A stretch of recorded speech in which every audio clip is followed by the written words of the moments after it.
2 araw na lang, Sinulog Grand Parade na. Kaya ang mga Cebuanong lalahok sa engrandeng selebrasyon sa linggo, patuloy ang paghahanda.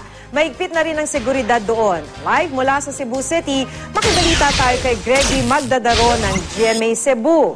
Senyor Maki, inaasahan ng lokal na pamahalaan ng Cebu na aabot sa 4 na milyong turista ang dadagsa sa linggo para masaksihan ang Sinulog Grand Parade. Kaya naman raw ay handa na ang lahat para sa isa sa pinakamalaking pista ng bansa. Sasayaw sa Sinulog Grand Parade ang 45 dance contingent mula sa iba't ibang bayan sa Cebu at ilang karating probinsya. Isa si Chef Mark Quizon sa mga sasali sa float category. Nasa final stage na raw sila ng paghahanda. Meron siyang nagkakarpintero, nagpipinta at nagde-decorate ng Brazilian-inspired na float. Good deed, good life. Kaya kanina ito ang float kay charitable works. Siya. Special kaya nga event for us and then for Santo Niño also. Todo paghanda na rin ang pamilyang Inhambre. Sasali sila sa Higantes category. 3 higante ang entry nila. Inspirasyon raw nila ang mga mangingisda at magsasakang naapektuhan ng nagdaang bagyo.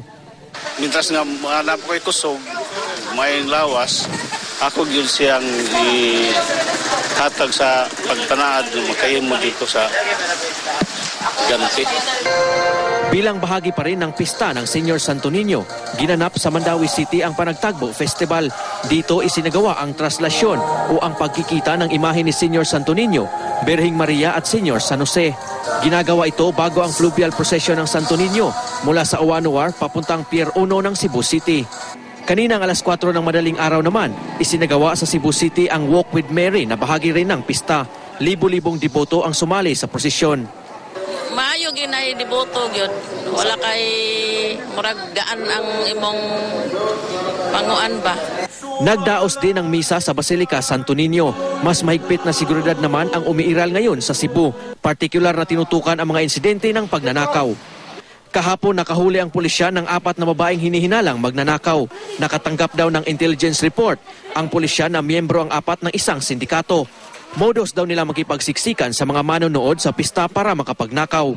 Ang kunpod sila, nga niya sila, nanimba, nagampo, at the same time, dunay binta, mangawat po, manguot. Nakuha mula sa 4 ang iba't ibang pitaka at iba pang gamit na pinaniniwala ang nakaw. Tumangging magbigay ng pahayag ang mga naaresto. Maki, mamaya ay gagawin ang huling novena mass rito sa loob ng Basilica Menor del Santo Niño. Libo-libong deboto ang inaasahang dadagsa sa misa. At yan muna ang latest mula rito sa Cebu City. Greggy Magdadaro, Nagbabalita, Pilipinas.